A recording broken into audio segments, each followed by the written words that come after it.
প্রস্তুতি নিচ্ছে সেগুলো মানছে না। যে মহিলাদের জন্য মাফিয়া আর পরবর্তীকালে বলা হচ্ছে পিঙ্ক কার্ড।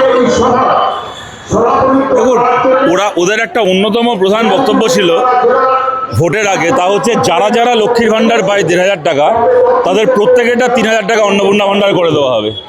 আমরা এক্ষেত্রে দেখলাম কি যে ভোটের আগে বললো ৩,০০০, ভোটের পরে এলো বুলডোজার। ও ৩,০০০টা বুলডোজার হয়ে গেল।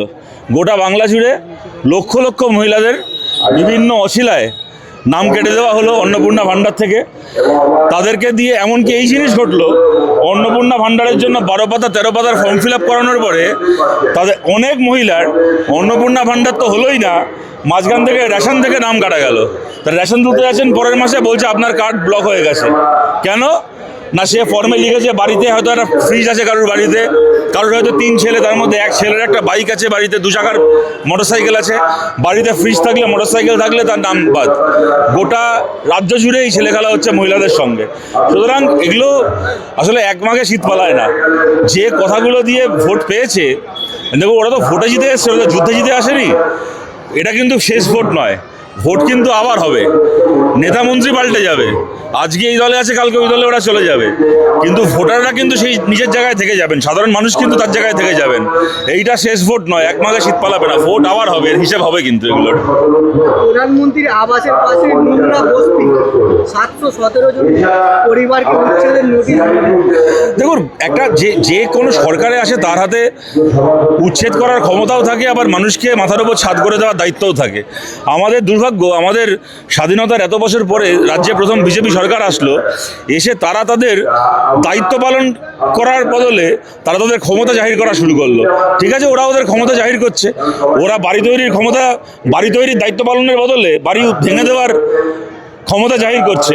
ওরা মানুষকে কাজ দেওয়ার যে দায়িত্ব, সেই দায়িত্বটা পালন করার বদলে যে মানুষ কাজ করছিলেন, দোকান করছিলেন, তার দোকান ভেঙে দেওয়ার ক্ষমতা জাহির করছে।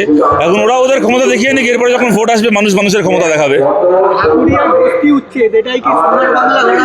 দেখুন, ঢাকুরিয়া বলে শুধুমাত্র নয়, গোটা বাংলা জুড়ে, কলকাতা শহর জুড়ে আপনারা জানেন, এরা ঠিক করেছে কলকাতা শহরে বা রাজ্যের যে কৃষ্ণনগর হতে পারে, শিলিগুড়ি হতে পারে, আসানসোল হতে পারে, পুরুলিয়া হতে পারে, এই শহরগুলোতে কোনো বস্তি থাকবে না।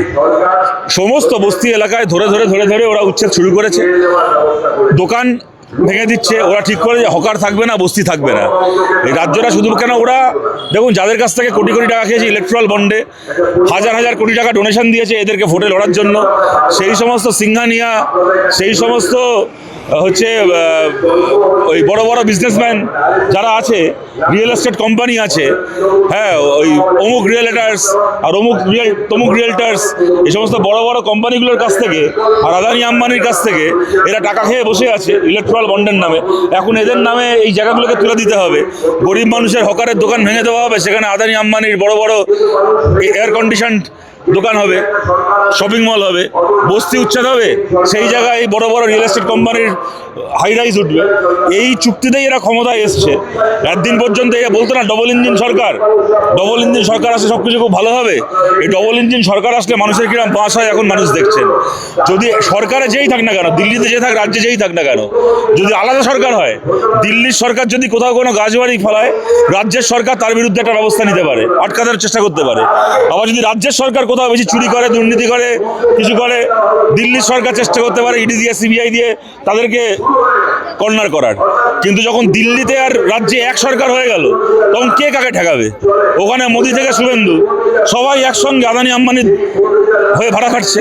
সুতরাং ডবল ইঞ্জিন সরকার হলে ওই ডবল ইঞ্জিনটা কোনো উন্নয়নের ইঞ্জিন নয়, ডবল ইঞ্জিনটা বুলডোজারের ইঞ্জিন।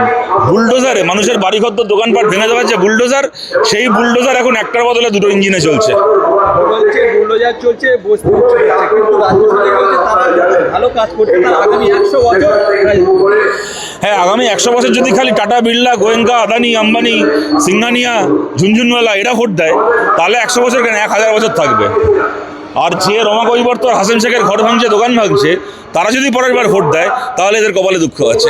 রাজ্য জুড়ে দেখা যাচ্ছে বিভিন্ন জায়গায় মাইক মন্দিরে মসজিদে তারা পুলিশ জোর করে তাদেরকে নামিয়ে দিতে বলছে, এই বিষয়ে কি বলবেন? দেখুন, এরা বিকাশ ভট্টাচার্য বলেছেন, এটা নিয়ে খুব সম্ভবত নওশাদ সিদ্দিকী দেখা করেছিলেন বিকাশ ভট্টাচার্যের সঙ্গে, ওনারা একটা মামলা করারও পরিকল্পনা করেছেন। আমি জানি না সেই কেস ইতিমধ্যে রেজিস্টার করেছেন কিনা। এইটা নিয়ে আমরা মানুষের কাছে আবেদন করব, ওরা হাজার রকমভাবে প্ররোচনা দেওয়ার চেষ্টা করবে, কিন্তু কেউ কোনো প্ররোচনায় পা দেবেন না।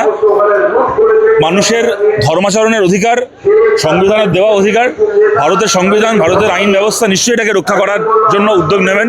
আইনের দ্বারস্থ যাদের হওয়ার তারা হয়েছেন। বিজেপি চায় যে এটাকে একটা উস্কানি দেওয়ার কাজে ব্যবহার করে, এটাকে কেন্দ্র করে যাদের দাঙ্গা লাগে, হাঙ্গামা লাগে, এবং ওরা বলতে পারে যে দেখো ওই শুক্রবারীরা এই করছে, দাড়ি টুপিরা ওই করছে, ওরা এই রাজনীতি করতে চায়। কিন্তু ওই রাজনীতির ট্র্যাপে যেন আমরা কেউ পা না দিই। আইনের পথে যা বিচার হওয়ার, যা সমাধান হওয়ার হবে। বিজেপির সঙ্গে সেটিং করছে, ডিনার করছে, কি বলবেন? আমরা কি বলবো বলুন, এরা যদি সেটিং না করতো, এরা যদি আপনাদের মিডিয়াকে দেখিয়ে দেখিয়ে ডিনার নাও করতো, তাহলেও আমরা জানতাম যে তৃণমূলের লোকগুলোর সঙ্গে বিজেপির বোঝাপড়া আছে। যারা একদিন ধরে এই তৃণমূলের লোকগুলোকে বিজেপি বিরোধী ভেবেছিলেন, যারা তৃণমূলের লোকগুলোকে বিজেপি বিরোধী বলে প্রচার করেছিলেন, তাদেরকে গিয়ে জিজ্ঞেস করুন তারা কি ভাবছেন, তারা কি বলছেন। শুধুমাত্র ওই আবু তাহের আর ওই কি জাফরিকুল না কি নাম, ওই জঙ্গিপুরের যে এমপি ইউসুফ পাঠান, হ্যাঁ, তারা হচ্ছে ওই নিজের ধর্মীয় পরিচয় দেখিয়ে যে আমি মুসলমান সুতরাং আমি বিজেপি বিরোধী, তাই সবাইকে হারিয়ে দাও, মোহাম্মদ সেলিমকে হারিয়ে দাও, অদিত চৌধুরীকে হারিয়ে দাও, আমাদেরকে ভোট দাও। এই ধর্মের নামে রাজনীতি করে এরা মানুষের ভোটটা পেয়েছে। এবার আপনারা দেখতে পাচ্ছেন কি ওই শিব ঠাকুরকে কন্ডম পরানো সায়নী ঘোষ, আর কি ইসলামের নামে ভোট চাওয়া ওই আবু তাহের, সবাই মিলে একসঙ্গে এখন মোদির পায়ে গিয়ে ডাইভ দিয়েছে। সুতরাং আমরাও জানতাম এটা বিজেপির দালাল, যারা জানতো না তারা জানছে। বিজেপি সরকার আসার পরে বারবার একটা সম্প্রদায়কে টার্গেট করছে, যেমন মুসলমান আসতে আনা, তারপরে মসজিদের মাইক খুলে দেওয়া। এ তো বিজেপির ঘোষিত নীতি। বিজেপি তো ঘোষিতভাবে মুসলমান বিরোধী, ওরা মুসলমানের বুকে ছুরি মারছে, এটাই তো ওদের নীতি। কিন্তু বলুন তো, যারা এতদিন ধরে খুব মুসলমান দরদি সাজলো, তারা কেন মুসলমানের পিঠে ছুরি মারছে? আমরা তো 15 বছর বিরোধী থাকলাম, আমাদের তো অসুবিধা হয়নি। মার খেয়েছি, জেলে গেছি, বাড়িঘর ভাঙচুর হয়েছে, আমাদের কত কমরেডকে খুন হতে হয়েছে, তাও আমরা তো বিজেপির পায়ে ডাইভ দিইনি। আর এরা 15 মিনিট বিরোধী থাকতে পারলো না, তার আগে সবাইকে বিজেপির পায়ে ডাইভ দিতে হলো। বিজেপি মুসলিম বিরোধী দল, মুসলমানের বুকে ছুরি মেরেছে। যারা মুসলমানের ভোটটা নিয়ে মুসলমানের পিঠে ছুরি মারছে, তারা কেন মারছে তাদেরকে জিজ্ঞেস করুন।